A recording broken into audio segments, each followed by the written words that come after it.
Welcome to Kicking It with Coach K podcast. This is episode 17. We welcome Coach Jovan Johnson in the house. Welcome, Coach. Thank you. Appreciate you. We're going to dive in right here in a minute, man. We got a lot of stuff to talk about today. This is going to be a good episode. I got a feeling. Before I dive into everything, I heard a lot about you. You're well known around Monroe and the county and different things, but it was a pleasure, honestly, to finally coach and meet you the other day at our camp or a couple weeks ago. So to really, I always say, like, you hear things, but to see things in person is a whole different kind of ball game, whether it's a place, a person, how they act, no matter what, right? It's just different when you experience it personally. So I got to give you a lot of respect, man. Not just from what I seen, because we were obviously busy, but from what feedback I got and different things, even my daughter, man, they really enjoyed working with you, and I can see the genuine authenticity in you when you're coaching, man, and that was super apparent being back there for the camp. So that was awesome to meet you that day. So before we jump in, show is brought to you by Brain Jerk and Kennedy Health and Wellness. Welcome to the Brain Jerk era. These guys have everything going on that you can think of, opportunities to go to events, from comedy shows to blind dining events, just all types of stuff. Again, every time we walk in, guest walks in, we try to show them there's so much these guys do. So if you ever get a chance to get out to some events, again, these guys have something up in everybody's lane that everybody can do. Family fun, adult entertainment, stuff for just anybody, man. So check them out. Brain Jerk Entertainment on Facebook and Instagram. Again, we're blessed to be part of the Brain Jerk Podcast Network as well. They have various podcasts out right now every week on various days. So they're always putting some kind of content out in different fields, different lanes for people to listen to. So shout out to these guys. Again, we're excited to be a part of that platform. So Kennedy Health and Wellness, your one-stop shop, everything wellness from body care and candles to coaching services. Mentioned this last show, but just to mention it again, my wife just dropped the summer collection for body care and soy candles. So if you're looking for that type of stuff or gifts or whatever, make sure you check us out, KennedyHealthWellness.com. As far as the coaching stuff goes, again, go check out my page. We got our flag football coming up. So this is Opportunity Center Football Flag Football League, and also our skills camp. So this is football skills camp that's going to kind of run in the middle of that flag football league, all on Friday evenings. This stuff's all free. We're doing it with the Opportunity Center, so no cost on any of it, down at Hellenberg Park. So that's kind of something of the stuff we got going on right now for coaching to go along with our big back prep and our sports performance class that goes on at 1817 CrossFit every week. So that's just some of the coaching opportunities, just to put them out there for people if they're interested. We got to give a shout out and some love to these sponsors before we jump in. Amaya's Fresh Mexican Grill, the Little Brown Jug, Deb's Floral Designs, Lane's Pizzeria, IWR, Muggsy Sports Grill and Bar, Monroe Sports Center Bowling, Nerdy Designs, All Heart Athletics, Monroe County Sports Network, and our newest sponsor, 1817 CrossFit. Also got to show some love to All Heart. I mentioned this last show, but we're just going to show them some more love for everything they do for the community. The least we can do is give them love. So on June 6th, they're opening a second location in Dundee. So formerly Rick's Sports, now All Heart there in Monroe. On the edge of town there, on the north end of town. They're also going to open one now in Dundee. So on June 6th, make sure you pop on out and check out that new store. So our quote of the day: treat your men as you would your beloved sons, and they will follow you into the deepest valley. That's from The Art of War, right? Everybody knows that quote. Coach, we always pick a quote that embodies the person we bring on or the show we're going to have today, or both. Again, from going back to the camp, I see it. You're that kind of person. Build the relationship, earn the trust, be genuine in why you're there, and everything else follows, is how I feel you approach things. Yeah. So fitting quote today, also a book I figured a lot of people love. So the book of the week, or the book of the show today, is Illogical by Emmanuel Acho. Saying yes to a life without limits. It's in a nutshell, don't want to spend a bunch of time. It's about not being afraid to think different and not being afraid to go against the grain, be unorthodox. and just kind of do things in a way that doesn't always make sense, in a way that is beneficial, progressive for you. Maybe it doesn't follow the traditional lines of thinking, right? And that book's all about how to break out of your box of thinking. So again, Emmanuel Acho, shout out to him. He was a linebacker for the Philadelphia Eagles. Now he's on Speak for Yourself. So shout out to that book. That's a great one, honestly. And you can go pick that up. I believe this book is like $3.95 at Ollie's. So go grab that book. It's a good one. Coach, let's jump in. So before we dive into all the deep topics, we just kind of like to get a little bit of a background, who you are. So share a little bit about yourself and your journey, Coach. Well, my name is Jovan Johnson. Born and raised here in Monroe, Michigan. Okay. Yep. So I played football at Monroe. Had all my kids in Monroe, married my wife in Monroe. I'm just a Monroe man. And definitely. My son was in 7th grade one time and he wanted to train one day. So I went and got some equipment and then we've been doing that ever since. So that's how this all started. That all started. He had that's a friend. Crazy. His friend didn't want to leave. So right, I'm like, let's go get some training in. So we went to the hills. Awesome. This was probably 20 years ago.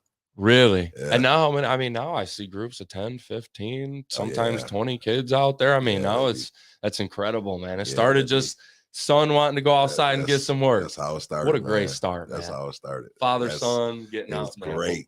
That is what an incredible story to say. This is how this actually began. That's how it's established. Yes, sir. Definitely. So from Monroe, you said? Yeah, okay. Yeah, from Monroe, born and raised.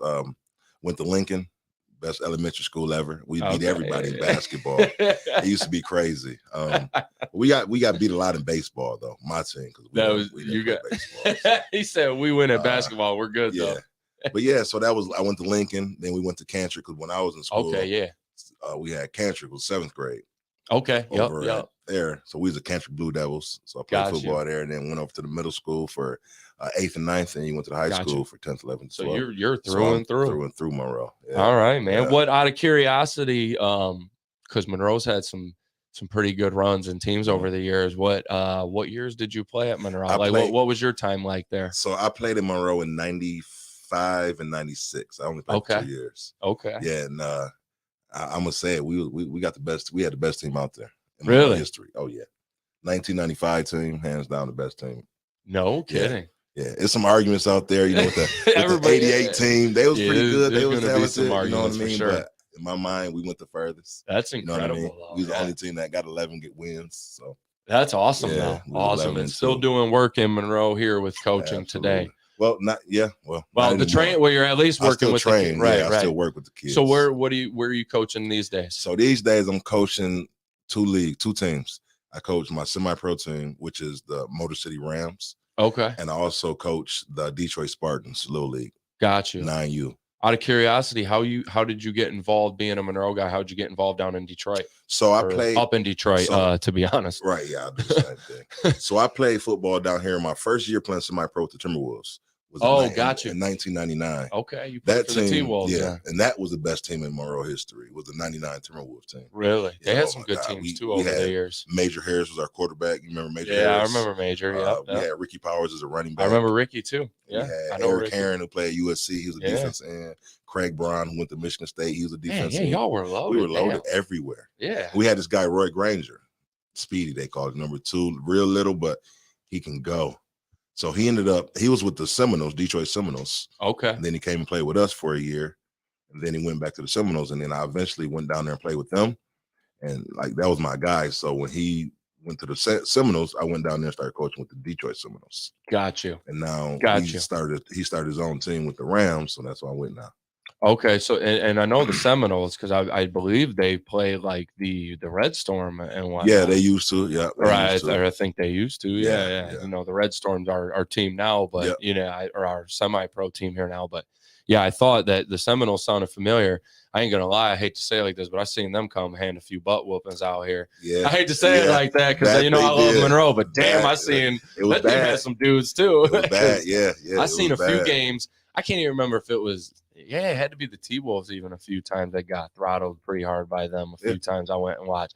I used to go to the T-Wolf games all the time. Okay. I used to be a big fan of those games, man. It just something to do on a Saturday night and to stay out of trouble. And you know what I mean? And It was fun. when I was younger, and it was a good run. And you know, no disrespect to the Red Storm, and maybe they'll get back to that. But it was a little different feeling back in those days. And maybe they can get there. They're young, but young in the process of building a team and an organization. Right. You got to think that the Timberwolves was around for 25 years. 100%. You know what I mean? They had the top notch of the top of the organization. I thought it was wild when they quit, they closed or shut it down. I was stunned, to be honest. I was like, whoa. Because towards the end, it was all ended up being on Scott Beard. You know what I mean? Yeah. And Deb and Joe Duvart, just a couple people still around, and they was doing everything. I mean, they tried their best to keep the team afloat, but you know, with only a couple people, sense. You know what I mean? It's definitely. Yeah. That makes sense. So every show we talk about this because it's super important today. You have a lot of kids that look up to you. Kids are always on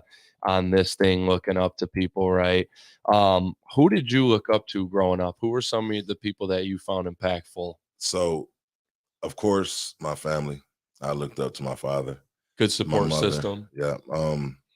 They did everything they could to make sure I could do whatever I could. You know what I mean? Right. But outside of them, it would have been it's like 4 people. Ralph Carducci, number 1. He was my head football coach at Monroe High School. Okay, shout out to Coach. He was like a father figure. I mean, he was always there for me whenever I needed something. Love it. I needed somebody to talk to. Real coach. And Rosie Barnes. Okay. Charles Watkins and Mike Madison. So they ran a program called Back to Basics. So what it was you would come down to the community. I mean, we had it at Lincoln. You come down for 2 hours. You do an hour of homework and then an hour of basketball. That's awesome. And it was like That's awesome. When you got there, you ain't even touch a ball. So I don't even know why they called it basketball. We did so much drills and it was a good stuff. Fundamental build. Yeah. So that would raise me basically was that. We should get back to doing stuff like that. Definitely should. I did it a few times. I did a few times, you know what I mean?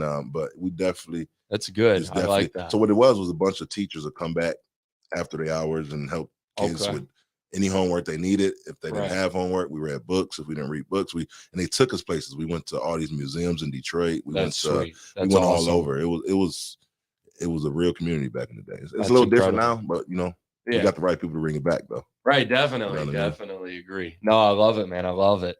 So as far as like when you got into coaching and not just training, but coaching in general, like a lot of people on here, I've had there's 2 different types of people, right? There's the person who started coaching because they got an opportunity and they love the sport and they were like, sure, that'd be cool. Let me go coach football or basketball. I loved it. And then there's people that were like, I had a deeper kind of call. I don't want to say deeper, but a different calling. It was more, I wanted to help these kids or impact. You know, for me, for example, and I'm not saying I'm any better than anybody else. Whatever coach is out there doing well for the world, like I'm thankful you're here. Right. And we're not on a different playing field. Like we're in the same mission here, if that makes sense. Yeah, it makes a lot of sense. But I just think there's 2 different kinds, right? And then there's like the people who I was like, I want to coach because there's a lot of kids who I know need help outside of just sports and use sports as an outlet type of deal. And I want to be around for that to help them. So like, did you choose coaching or did coaching choose you? Coach chose me. Okay. Yeah, it definitely chose me because my whole dream was to go to the NFL. Oh, let's talk about this. That's all I ever worked for. That's all I ever cared about. And this was this like, and I hate to say this like this, was this like a legit dream? Like not so like a legit, like it might be a reach, but I could possibly get it. Like, was it a legit, goal? I'm gonna put it like this: if I didn't turn my ACL and did a little bit better in school, I'd have been in the NFL. Really? Hands down. It's not a doubt in nobody's mind who watched me play and know who I am. No kidding. Yeah. So you were close. That's not far. So yeah, but yeah, I got recruited by everybody. I mean, everybody you think of, I got recruited by them. Okay. You know what I mean? Yeah. But my grades weren't the best. Right. You know what I mean? That messed me up. And then my freshman year, I tore my ACL. So, no, my sophomore year. I'm sorry, I tore my sophomore year. I tore my ACL my sophomore year playing basketball. So I didn't really get to play until 11th and 10th grade. I mean, 11th and 12th grade. Those are the only 2 years I really played high school football.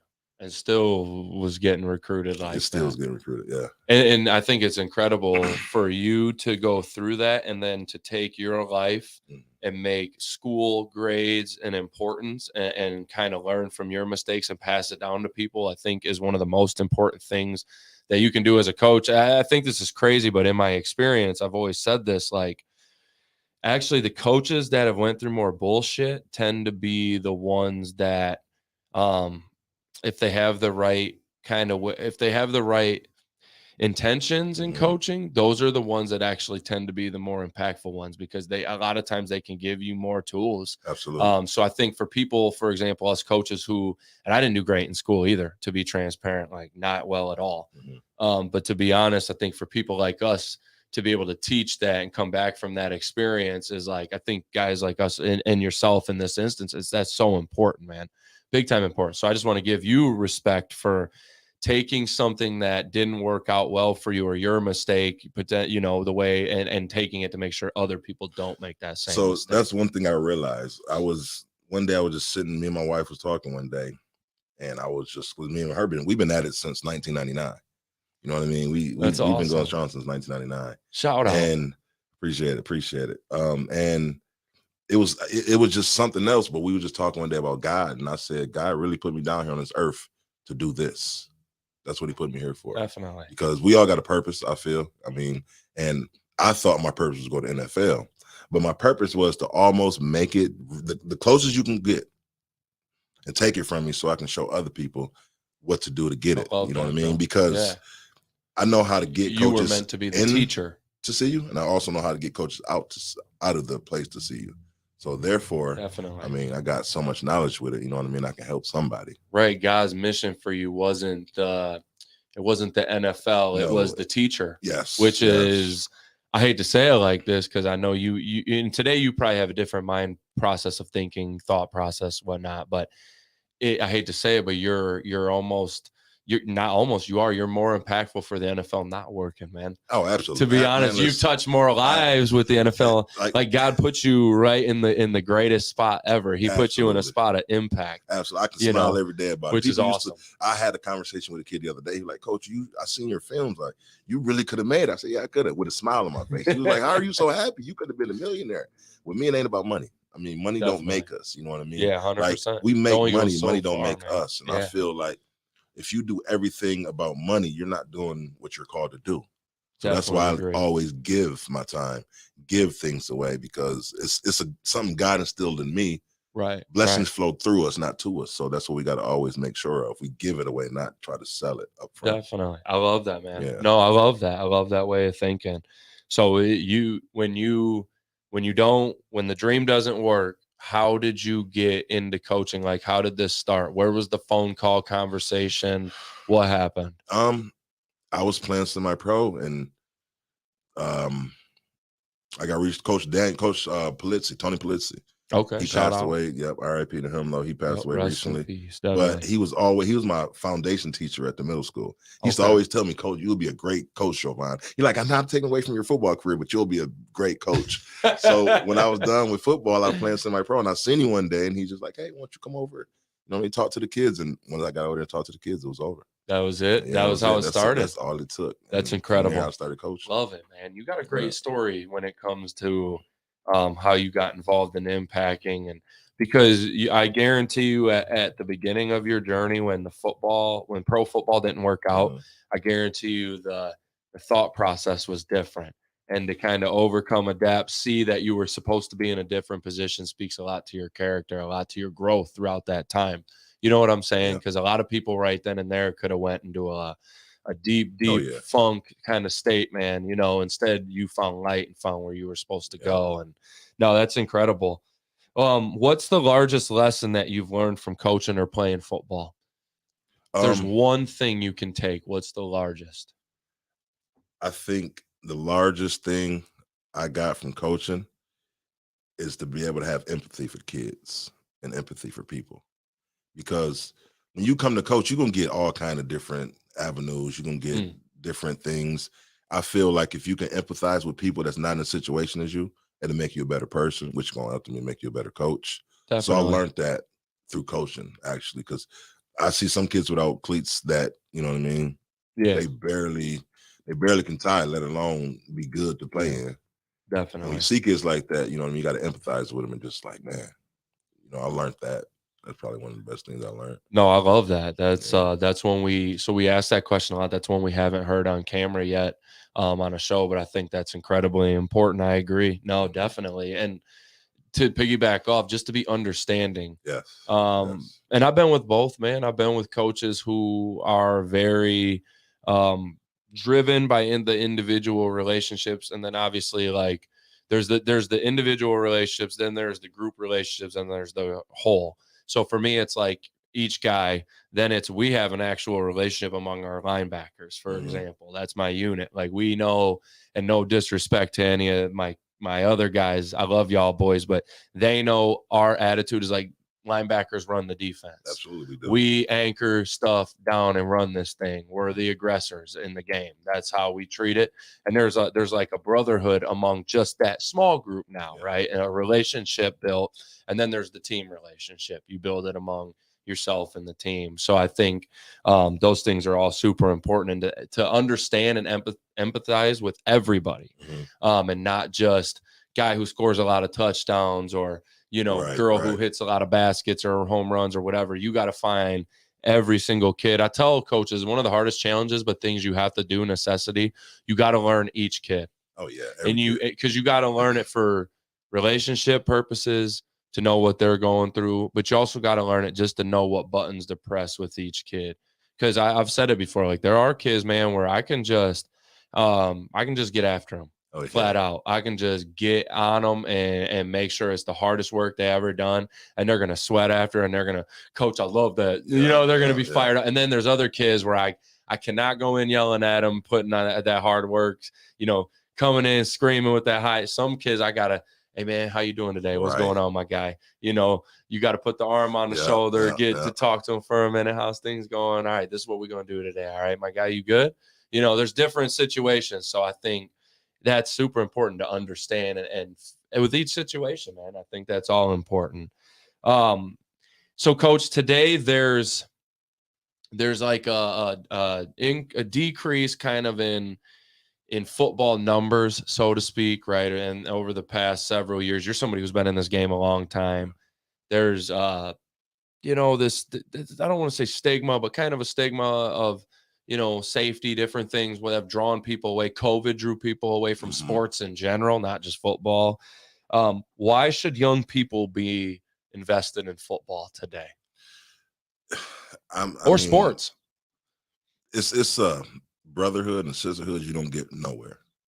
Football is even more because of people say, well, it's a game. It's a game, but you can lose your life out there. That's so real. If you're really depending on this person next to you doing your job so you don't lose your life. That's a crazy amount of trust. How, bro, is there any other trust that's no, more? Absolutely not. Absolutely not. Other than like military, right? Yeah. And isn't military. that in essence, obviously the military has more dangerous situations, but in essence, it's the same thing. You're trusting life with, no, but other than those two things, there's nothing else. War. I mean, you go to war in white lines, and I agree. If you can't trust your people and your teammates, then you know what I mean. No, I agree. Yeah. I talk about it. I tell the kids all the time. That's one of the ways we try to improve commitment to the weight room and different things is fellas, this guy depends on you and he depends on you and you depend on him. And one of you breaks. Football is the only sport. Let me think about that. But I believe football is the only sport where it's like a car. I always tell the kids, if the car has something wrong with it, it doesn't run right. The check engine light comes on, something pops. It's the same in football. If all 11 don't move in sync and roll the right way, the car breaks down. You get some problems. You get a leak in the car somewhere and there's a problem, right? And I kind of explain it that same way to them, all 11 of you, and really further than that, all 30 of you, 40 of you, whatever, have to be in sync. The sidelines got to be in sync, everything. So no, I definitely agree. Again, it's an important question to ask because football is on a decline as far as number over the last several years, and even sports in general. And lately trying to be a big advocate on pushing kids to get back out to play sports again. Sports are super important. Yeah. That's part of why we're doing the flag football league. And we just want to get, I have kids doing this who have never played football, but it's flag football and they can get out and get active and they can have fun. I mean, that's the way to get the kids back, is the way you're doing it. You know what I mean? Just offering them free things that they can do in the community, that you can come for free. So you're not obligated, you know what I mean? To actually, well, you got to work hard, Jimmy. I didn't pay this much. It's free. So you can go and see if you like it, and you can fall in love with it, because that's the problem. People look at free things and think they're bad, you know what I mean? Because they're free. Like it's almost like a low standard. Free must be. If it's free, it's not. Sometimes I think people look at our camps and stuff at the ALCC like that too. Unfortunately, they do. And then I think, when I hate to say it like this, because I grew up and spent a lot of time on the East End. I love it down there. I love the center. I love Oaks. I love everything down there, man. I love the people.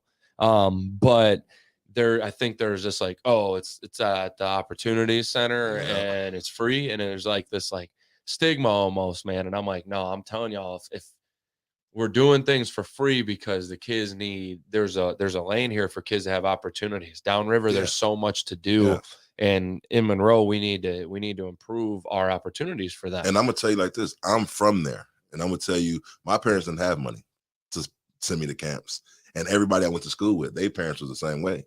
We didn't have that, right? We didn't have that. So getting things for free down in our community where you don't have to go across Monroe to get to them is absolutely beautiful. I 100% agree. That's what we're missing, and what you're doing right here is exactly what we need. This is right here, single-handedly go get kids back into sports, not just football, but sports. Period. And I hope we'll see about your dates, man. But if you can come out, even the skills camp is a 1-day thing, free.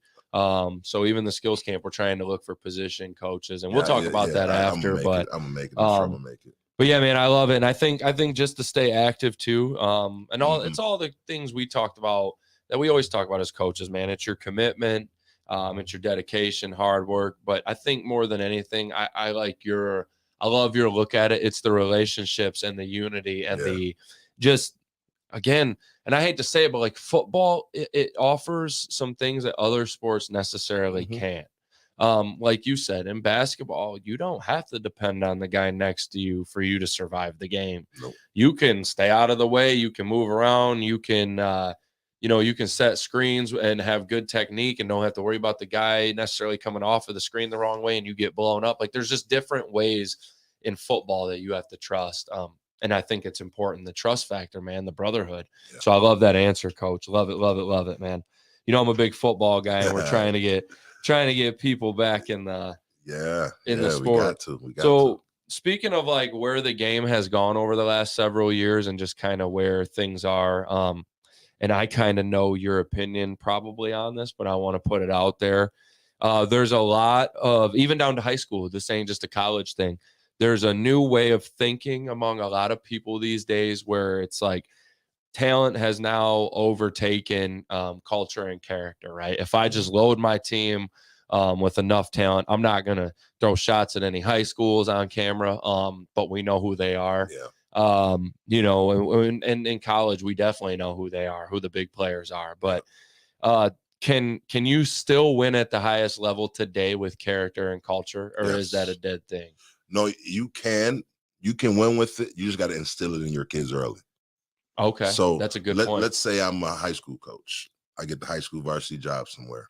The first thing you have to do, you have to go to the lowest level of kids that plays football. To the youth league and instilling in them, we don't need big names. We just need each other. Right. It's we over me mentality. Got you. Yeah. You can teach them that, you can build something. It might take a year or 2 or 3, however long it takes you.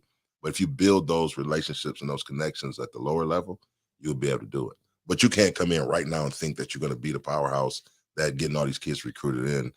And the reality is going to tell you that's not going to happen.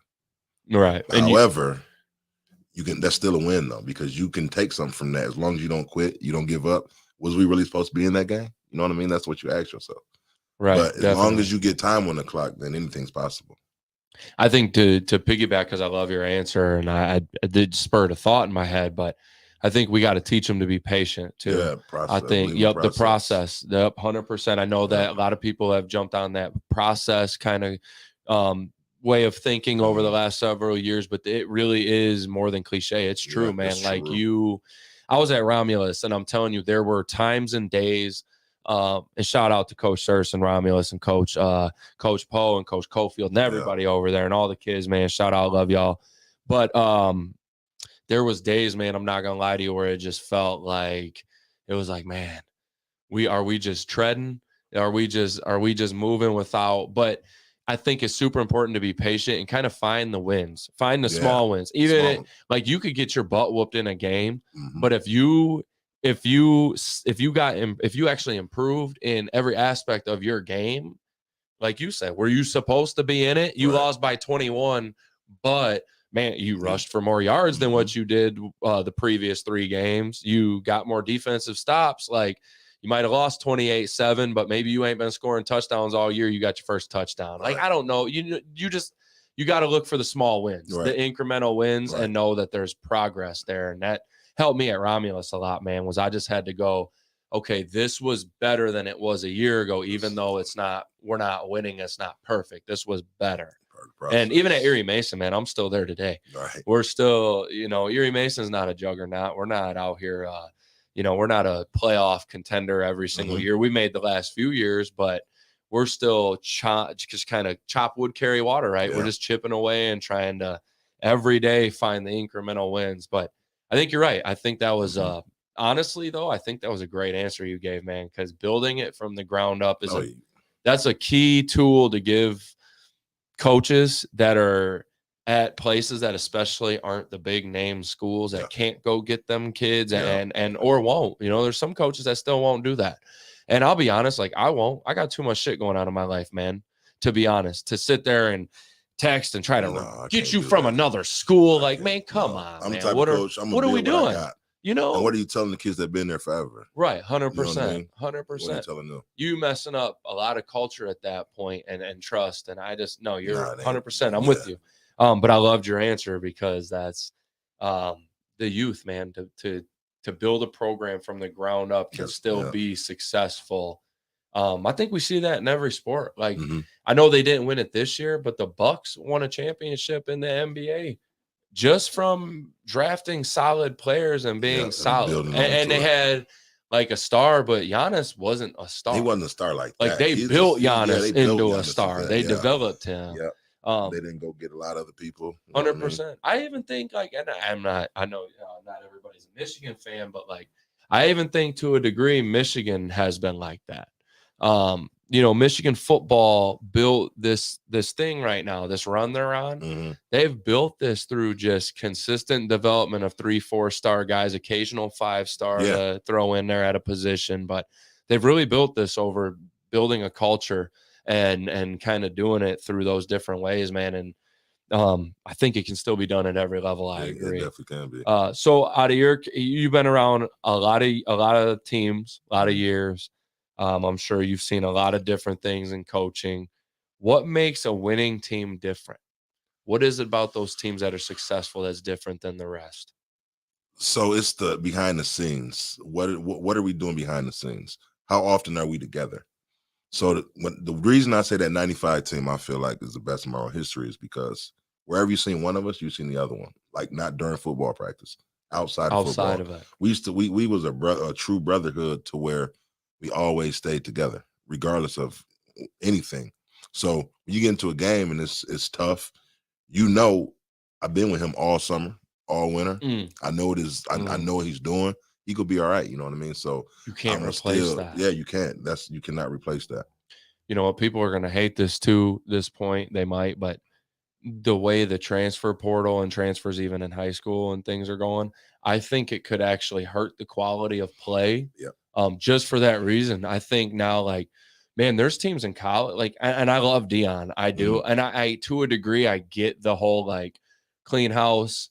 We're 1-11.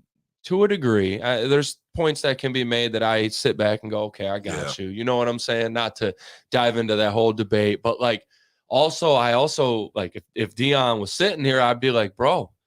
I mean, how are you going to win games with a month or two to gel? I mean, it's June. They're not gonna how is this going to happen when, like, these dudes don't know each other. They could be fighting each other in the locker room. Like, it could be just all types of crazy shit. Like Deion is great. He's a great coach. I love great Deion. things. I'll be real. You know I love Deion. He's doing great things. But like you said, that whole transfer thing, man, it can kill culture. And once you kill culture, 100%. it's over. I think you sprinkle things in. Yeah. So I think you look at a guy that maybe played at a high level, because you got coaches that get fired all the time now. So let's say you got a corner and he balled out at Florida or wherever, and coach left, right, or got fired, whatever the case may be, and you look at him and you need a plug-in guy at corner. You really like, I only got 1 or 2 corners on this team. I could really, I need to be 3-4 deep in today's passing games. Gotta be. So, maybe you go grab a guy like that. But I think this whole gut everybody and just throw 40 new guys on the team, USC, I guess it worked for to a degree last year. But even their defense still gave up 100 million points a game, which was full of transfers, right? And you got if you really do it, I'm an Alabama guy, so we about to win. You guys are plug-in guys, though. You're not. You're a plug-in to needs, not an overhaul. No. So if you stay Alabama for 3 years, you're gonna play eventually, 100%, and get drafted 100%. somewhere. And I think even people would say, well, they just got a quarterback with, the kid from Notre Dame. Yeah. But again, that's a plug-in. That's a plug-in. We're not overhauling 40, 30 guys. We're talking about Michigan's done it. Michigan went out and grabbed 8 good guys, 7 good guys. I think that's for a 53 to 80 man roster or whatever.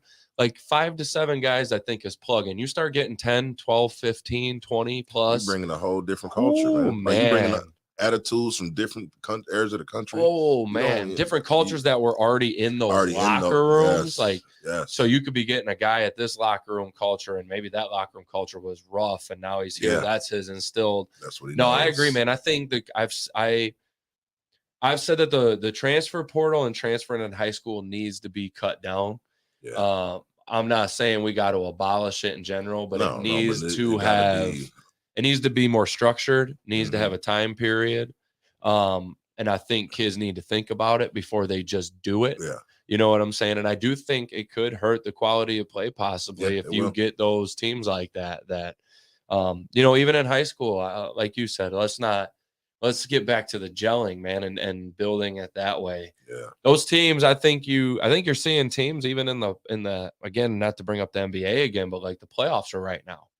And I'm looking at the teams in the playoffs, and I'm like, you got a team in Denver that's super tight, that's been together for a minute now, and been to how many playoff series and got knocked out. The Bill Callises. Yup. You got Jimmy Butler and Miami Heat, who are just as scrappy and has been there 100 times and keep losing. They lost in the 2020 finals. And then the Celtics, who, again, you can say Tatum's a star, I guess, but he wasn't drafted a star. Right. These guys are together. Him and Brown been together for how many years, knocking on the door, these teams are all very much been together and been working for a while. That's why I like it. I think even in I think I like it. The product of the NBA to me could get a little more defensive and a little more kind of old school work ethic. But I'll be honest, I kind of dig these playoffs right now. It's been fun. Yeah. It's been a little bit more pride into them.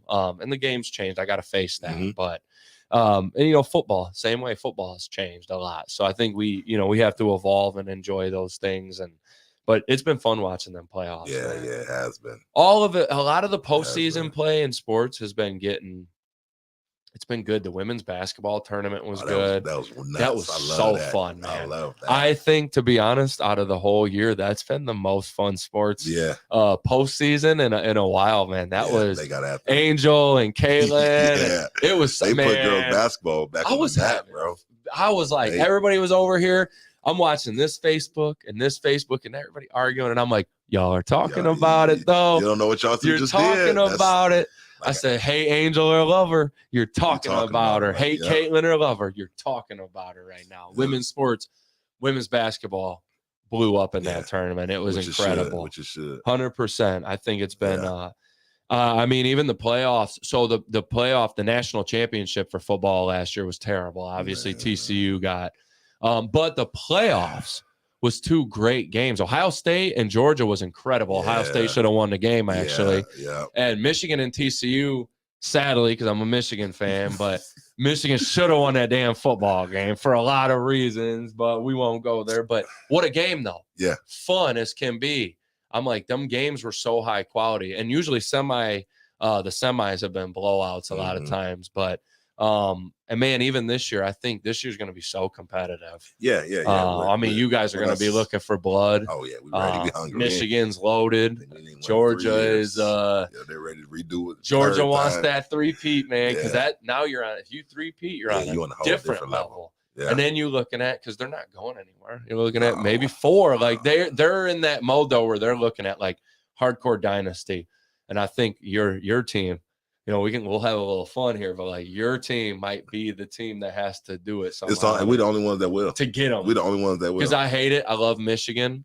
The problem is Michigan is built like Georgia. Yes. And the problem is like Georgia's better than Michigan. Yep. So how do you guys are not built necessarily 100% like Georgia. And I will say this too, Alabama's defense is a little more elite than Michigan's. Offensively, I actually like Michigan. I like their run game. Yeah. I'm a Donovan Edwards. Shout out to Donovan Edwards and West Bloomfield, right? Okay. Shout out to him and Corum. I'm just fans of them guys, and I think Michigan's got a great offensive line. But yeah, against Georgia, man. That should be. Point is though, sports, the postseasons have been competitive, man. And I think it's because, again, look at the teams that are in it. Like Ohio State didn't have a lot of transfers playing. Well, Michigan did not have a lot other than the center, who is incredible.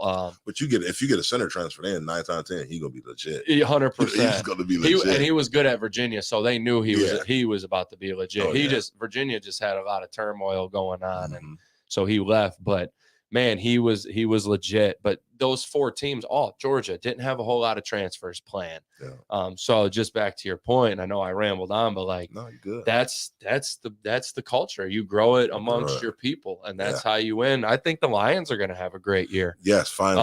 I think it's for that. Like, I really believe so. And people hate me because they're like, dude, Jared Goff's really good. And in my opinion, like, I think the Lions have a lot of just above average football players, and they do really well at their role, and they buy in. And I think that makes you buy in. That makes you better than above average. That now starts to make you as a team really, really good or great. And I think, that people hate me for this, but I think Goff is just an average dude playing QB. I don't think he's Tom Brady. No, I don't even know if Tom Brady was actually like some elite guy. I think Tom Brady had an elite mindset, an elite coach, and an elite coach and team around him. And I think he was also, to piggyback off of you, I think Tom Brady was great at bringing everybody together. Yeah, he was a team guy. Yep, and I think that's one thing that was big about him, because I remember when I was getting recruited by Michigan, he was there. So I used to always, when I go on my recruiting visits, I'll be talking to him, and it's just his mind frame. It was just always like you talked to Brady. Oh yeah, I talked to him. Charles Woodson. I was highly recruited for Michigan. Oh man, I'm starstruck right now. That's incredible. I was highly recruited. Yeah, I was highly. So it would have been. It was the year they won. Lloyd then, or no? You said 95. It was Lloyd. So Lloyd. It would have been Lloyd. Yeah, I used to go see Lloyd all the time. My recruiting coordinator was Jim Herman. Jim Herman. Yeah, I know Jim. Because I know of Jim. I played running back at Monroe, and I played linebacker. Okay. But Michigan was going to move me to linebacker. That's where they wanted you?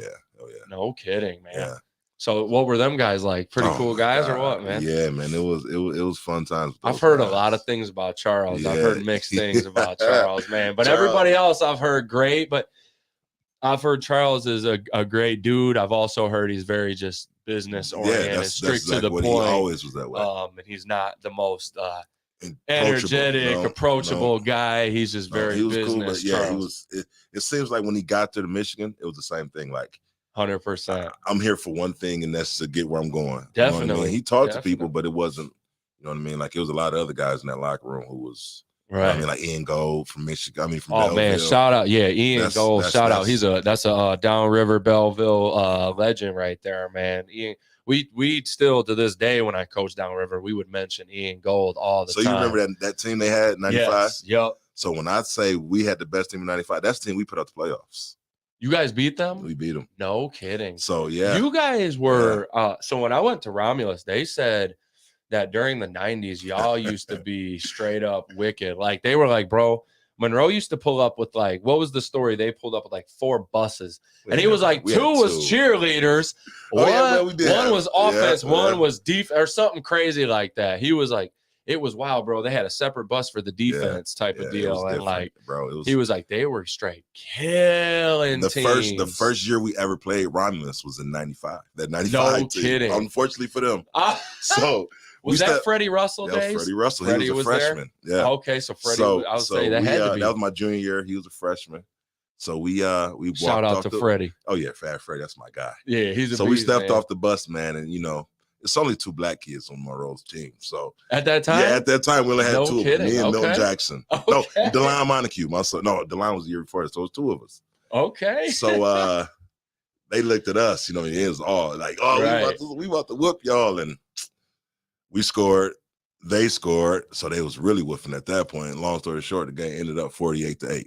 Oh yeah, man, it was over. Dog walked him. Walked him, and that was the team. And Eric Wilson didn't play because he was suspended from the week before that game. So if he would have played, man, we'd have 70'd them. Y'all were. That was against Romulus. That was against Romulus. And that was not. That was decent Romulus football years. That was when they were actually Freddie had. Yeah. Even when they were decent. Yeah. They didn't have a chance. Bro. That's wild. Y'all were good though, man. That was the guys from Romulus were the ones who used to tell me how good Monroe used to be when they heard I lived in Monroe and whatnot. But it's night and day. That's wild to me, man. That's crazy. Man, how does Monroe get back to that? This wasn't even scripted on the question, but how does Monroe football? So Monroe needs to just. And shout out to Kyle Reed who just took over. Shout out to Kyle, but they need to go back to the community, because lately it seemed like it just got to a certain kind of group. You know what I mean? Mm-hmm. They don't. It's not inclusive to everybody. Yeah. And it's starting to get back to where it seems like it's exclusive to everybody.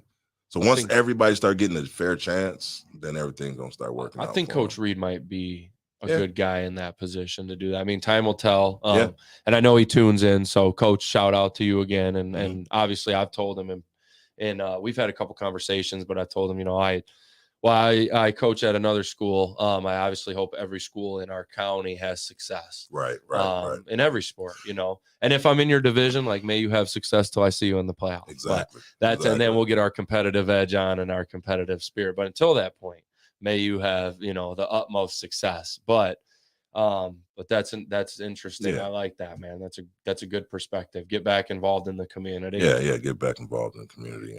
And I know that, and I don't want to say this to throw anybody under the bus, but I know that's something a lot of the community is looking for with Coach Kyle and his staff and the new direction moving forward, because I know bringing in somebody from outside this last time around, I know there's a lot of people that felt like they needed to get back on track a little bit, so to speak, as far as making this about Monroe again and getting, like you said, getting the community involved. So that's super important point. I love that, man. I love that. So to kind of piggyback off of that, to be honest with you, one thing, and we've talked about a little bit today about the flag football and whatnot, but we're trying to. One of the reasons I came back from downriver, and I always say this, I know there's that little asterisk that like downriver has more people, it's busier, more kids in the schools, whatever. But I came back with this mission of like, we've got to do better at getting our kids opportunities and showcasing them better. Downriver, most schools now do a great job, and if they don't, they're behind. As far as the branding from the school, the legacy stuff over at Legacy Center, Taylor Sportsplex does. I mean, there's just so many that do so much. So how can we improve the opportunities here in Monroe for student athletes to compete and be showcased? So I think the biggest thing we need to do is get together as a community, because we got so many different people doing things, and it's a lot of people is just want to keep it that way. Like, I deal with my people, you deal with your people, you deal with your people. We got enough to where if we all get together and share each other's players, we can do numbers. You know what I mean? But it's like you got certain kids that's good, they with this coach. You got certain kids that's good, that's with this coach. That's why you reached out to me and like, you want to help? Yes, I help. I'm gonna bring my guys, and Like yeah, now you got one Josh. Josh loves you. You know what I mean? Yeah, Josh is a good guy, man. Yeah. So good kid, that's man. what we got to do. We got to start cross training these kids because no, I agree. We train differently. We do different things. You know what I mean? My biggest thing is not necessarily training. I'm more of a mental type of person, a motivator. Love that. So that's one good thing about me. When you come train with me, you're gonna train. If I got a hill drill for an hour and a half normally, you probably gonna listen to me talk probably for 45 minutes of it as you're working out. Right. But like you said earlier about mental health, that's the biggest thing we got to do is start getting in the kids' mind and instilling them it's okay to talk to people. It's okay to just talk, you know what I mean? Tell everybody what you're going through. So got you. That was I know. I figured that was, so I stopped. That's always on my question, man. I figured it was, so I stopped. I made it. I've made it a goal. This podcast will be an advocate for mental health, especially for young people, for everybody, but especially to reach the student athletes or athletes in general. But we're always going to talk about it because like I always say, everybody has a different perspective. Some people say stuff as simple as workout and exercise. Some people say stuff like clear your mind, go meditate. D Mills talked about how he just sits in his car for 20 minutes and he just lets nothing come into his brain. It's like meditation, but without the, hum. Yeah. That's what he said. He's like, I just meditate in the car, bro, for like 20 minutes. I like it. And just so, but every time we talk about it, it's just a different perspective. Right. So talking to people, opening up is an incredible piece of advice. And if you are somebody who needs it, like you have coaches available. And if you need coaches outside of that, like you can reach out to gentlemen like this. There's still great people in this world, great coaches who are doing this for way more than just winning. Yeah. I do agree on the bringing people together though, to get back to that before I lose my train of thought. And it's crazy, man, because so I've reached out to some people and I've gotten absolutely, coach, let's do this together. And then I've reached out to others and gotten kind of that, what you said, that cold shoulder, like, this is how we do things. I'm not interested in how you do them. Even as far as like this, I'm like, well, I mean, it's flag football. Like, I mean, it's they're going to be on a field running around with, basic flag football rules. I mean, there's no reason why, and it's free. They get shirts. It's through the MCOP. Like, there's no reason, but I do feel you. There's this, like, we have our own group here and we do things here. So my question would be like, how do we do it? How do we get all of us to start coming together and combining and like how do we start breaking that mold? Or is spider webbing it from you and me starting and now it's trans, Yeah, that too, but it's going to take for us to be like, not saying it like this, but bullies almost. You know what I mean? We're going to have to go over to these other places. Like, it's some places in Monroe, you know what I mean? We got to go over there and sit down with them. Like, listen, let's talk. Let's do some work together. Right. Let's figure it out. We're here. I'm here. You're here. Let's figure out how can we do something where everybody's included? Yeah, definitely. You know what I mean? Definitely. So that's what I meant by that. You know what I mean? Man. Just going in their business, opening their doors, and sitting down and telling them, like, listen, this is what we need to do. Yeah. If you're in, you're in. If you're not, you're losing out because there's going to be more people in than more people out. I agree with that. So we already got this many people, this many people, this many people, this many sponsors, and we're going with it. And I think at the end of the day, you got to ask people, like,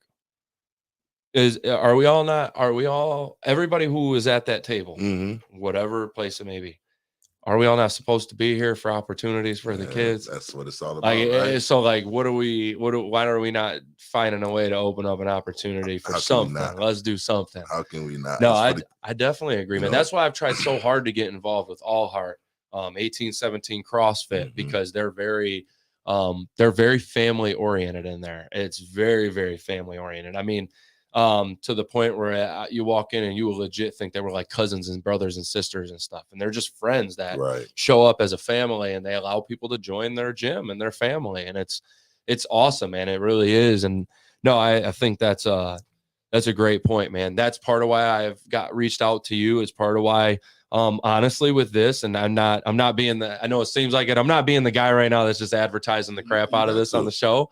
But with something like this, like we're talking about bringing position coaches for the skills camp.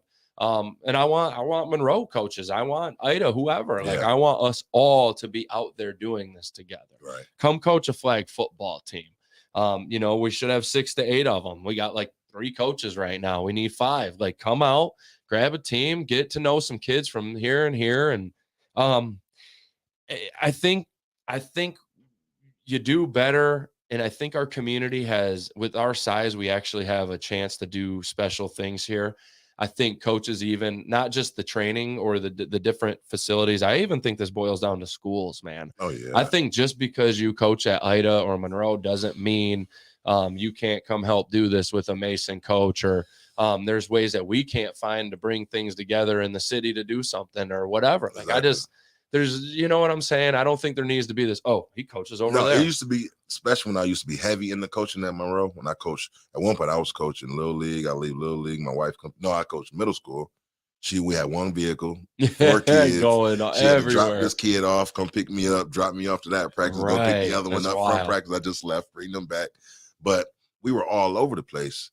And it was just like, I mean, it was love. We love to do 100%, it. You know what I mean? 100%. And I don't know, man. It's just so much we can do, but we're not, you know what I mean? And that's why I got together with you, and that's why I'm trying to be one of the people with you, of course, and with others. There's others for sure, but and respect to them, but to push something forward to where we do come more together and be more of that downriver. Like, man, I hate to say it, but like the dudes from Belleville that might play Rouge or whoever, like them dudes to a degree are also like homies a lot of times. Like, I know there's some rivalries and some different stuff that's went down, but you know what like I mean? A lot of these dudes play at Legacy together. They play at the elite tournaments together. And I think like here we could have that same type of vibe where it's like, I know that I'm about to play you in softball or baseball or football, but I also know we're on the same travel team, or we go to the same camp together every year, and you're also my friend. That's what I was saying. And we can let it rip when we face. Yeah, that's what I was saying. Because when I was heavy Monroe, all these sports on Sundays, I don't care what school you are, come down. I love that. We're not here for no school at all. I can care less what school you go to. I definitely love that. I used to have, like when I was coaching at New Boston Huron, I had kids from CC that we would be playing the next week. They was there. You know what I mean? Airport kids. I didn't probably train somebody from every school in the district. See, that's so special. That's so special. You're necessary. That is, because that's putting ego aside, and it's putting like betterment of the kids. Let's just be honest. If we have, let's say we got 15 studs in Monroe County in different schools, they going to college and want to come down here now. Right. Instead of if you got 3 at one school, 100%. Why would I come down for 3 kids? I can go to Detroit and see all these different schools. Right, down River, Detroit. So if we can do that, you know what I mean? The only way we can do that is work together. And that's why that question to me is so important too, because the showcase part of it. Yeah. They need to be showcased more. And I've said from like, I want Erie Mason, the way we've started to brand things. Between shout out to Spooky Films and Josh from Brain Jerk, between the way them guys came and put out content from our videos last year, from the way I just put out weekly weight room posts that are just more than just words on Facebook, an actual poster, right? That looks good.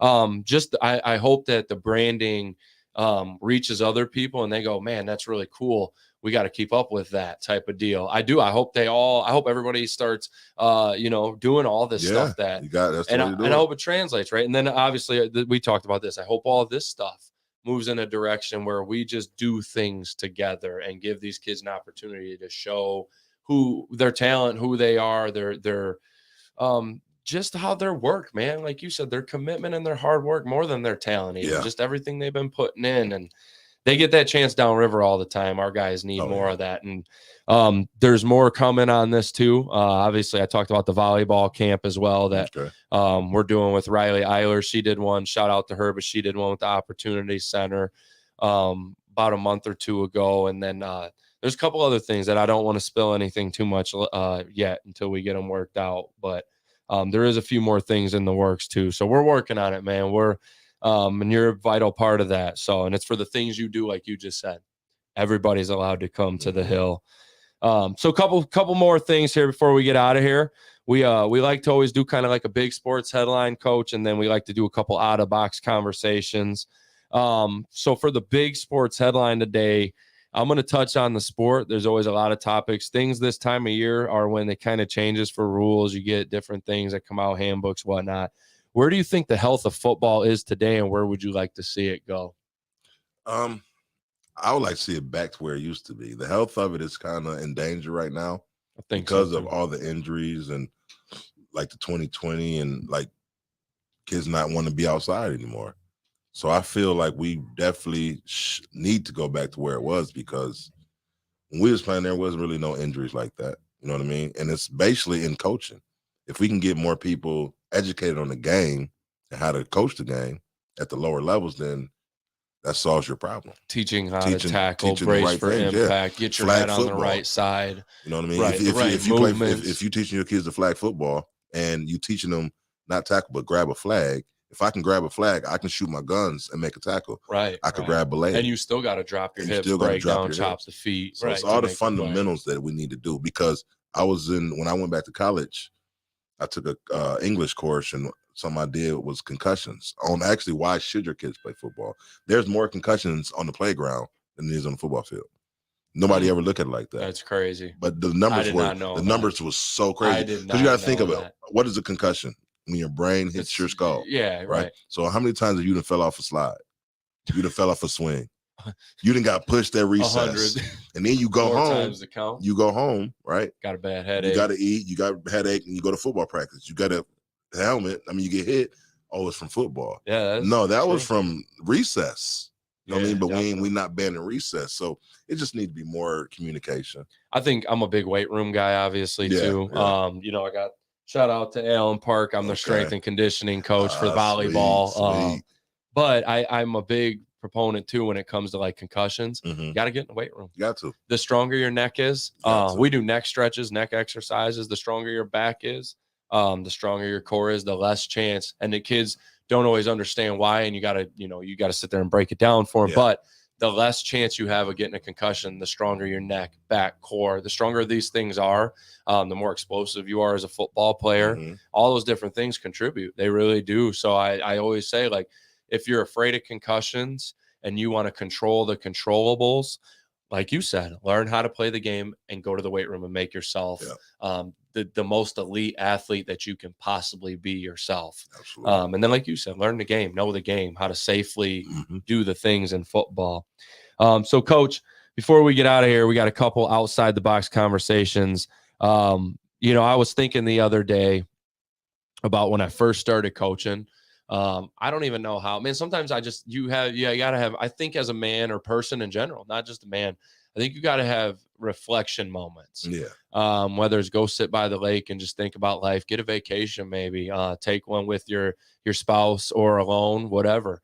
But I think you have to have moments like looking back and just reflecting. It gives you time, I think, to go, that was really awesome experience. That not so much. Damn, I actually learned this from that.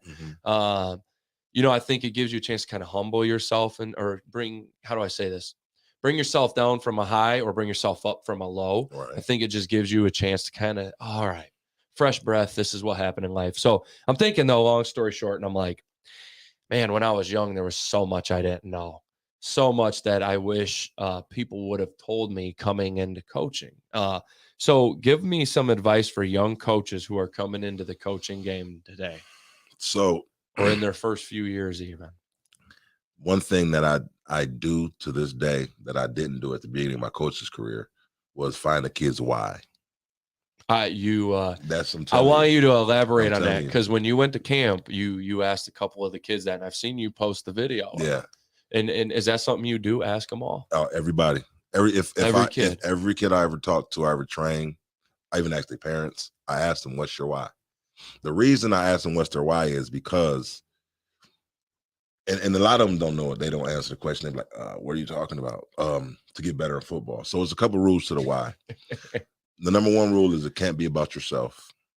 Okay. And it cannot be about a sport. So selfless culture bigger than football or whatever sport we're playing. Yep. It can't be about a sport. It can't be about yourself. Love this. So normally when they get to talking, it always end up most of the times being a parent, a brother, a God, and it'd be things like that. So what you do is when they tell you, you really make them go into that why, because they do this for me. They do that for me. Okay. Well, what if they didn't do that for you? I wouldn't be nowhere. So what you do is once you can get a kid to actually tell you what their why is, you just always hit on that every time they're struggling. And I tell them, it ain't have nothing to do with sports. It's all life. So if you're in the classroom and you're not having fun, you're bored, what do you do? Think of your why. Think of like why you do what you do, and it always kick you back into place. So that's what I love. If a coach can teach their kid their why, you got them for life. That's awesome advice. Definitely something that's a question that I actually haven't asked on this show yet. But again, there's a lot of older coaches that'll start to retire. Younger coaches is starting to become more of a trend the last several years in high school and college. There's a lot of there's like Division I college coaches that are like 34 now. You know what I mean? It's becoming a very young thing to coach and the young game. So I think that perspective is super important. I love it. My opinion is just conversing with you. I think it establishes why you're here, what you're doing, why you're going through, because everything when it comes to your intentions or your why, whether it be the intention of your marriage or whether it be your passions, it always comes with struggle. And I think those moments, what you said, establishing that always gives you that reminder of moments of like, okay, I'm doing this for this. You know, Coach Sir, shout out to him, but we did a podcast a few years ago during COVID, and he was like, he talked about the romantic feelings of things. And he said the way you truly love things, and in this point, the way you know it's truly your why is when you do it when the romantic feelings of that thing are gone away. So marriage, right? Like when you're on a vacation or you're hanging out or you're just an everyday good day, whatever, it's awesome. But when you're going through financial problems or the car broke down, this happened, and there's those other times where, for example, like marriage isn't that like over cozy romantic thing. How do you stand and work as a person? You know, how do you continue to move on during those times? And I thought, I always looked at it like that. I actually adopted that a few years ago into my mind of like, okay, the romantic feelings aren't here right now for this, whether it's person, place, situation. All right, my romantic feelings are not here. I need to continue to push, knowing that it's just a moment, man. It's just a low moment. It's just a moment of like repetitive, whatever. I got to get out of it, and I will get out of it. And I think you got to remember those things. That's important, big time. So we did one for coaches here. What about advice to student athletes with big objectives? Guys trying to get a scholarship, trying to do well in high school and put their name on record books. What's some advice for them? So the advice I give to them is stay where your feet is. Stay right where your feet are. You only can do what you can do. Control the controllables. Number one, grades. That's the number one thing that can keep you from your dreams is grades. Big time. Outside of grades, I mean, nothing can stop you. So make sure you look up to people that helps you. Because I always tell people when I used to work at Custer, I used to go in the classrooms, ask the kids, who's your idol? And they will always say this person or LeBron James. Or I say it has to be your teacher. Because if we're idolizing people that just we see on TV, it's fake. I call them fake. They're not real people. We don't even know them. So you got to start idolizing. We got to get these kids to start idolizing the people that's helping them on a daily basis. That'd be their coach, their lunch lady, their custodian, their principals, like the bus driver. Because if we can teach them to focus more on idolizing them type of people, that'll make that'll make the community better. That'll make them want to work even harder because you got a kid that's you look up to this person. Right. Like if I was to ask you who you look up to, Miss Nancy, my lunch lady, that's gonna make her feel super like. Yeah, definitely.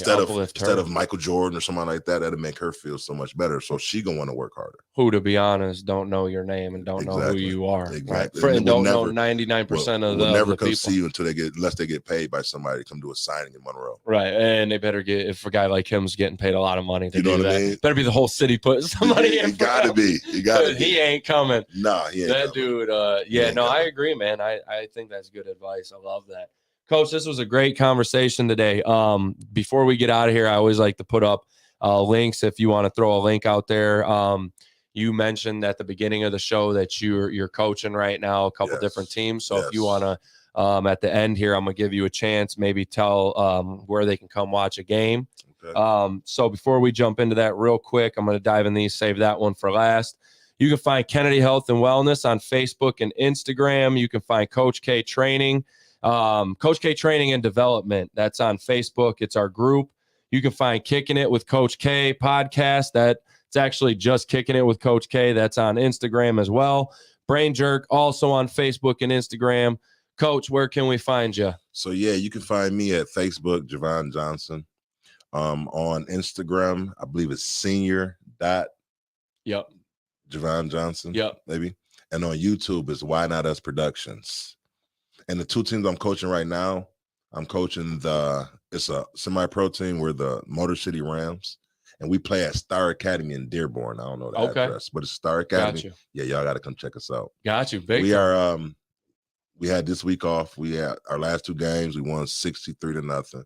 Then we won 60-0. Man, and then, And then my Little League 9U Detroit Spartans. Shout out to the Spartans. Shout out. We just won today 27-0. You know what I mean? So shout out for a big win.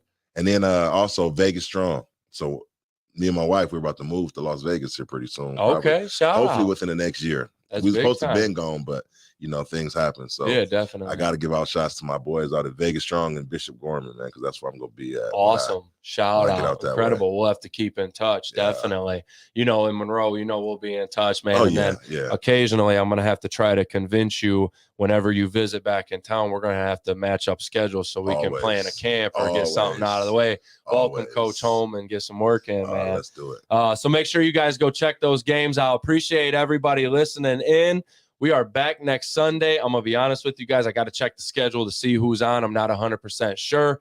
But check throughout the week. We'll have quotes from Coach and reposting the link for this show in case you missed it today.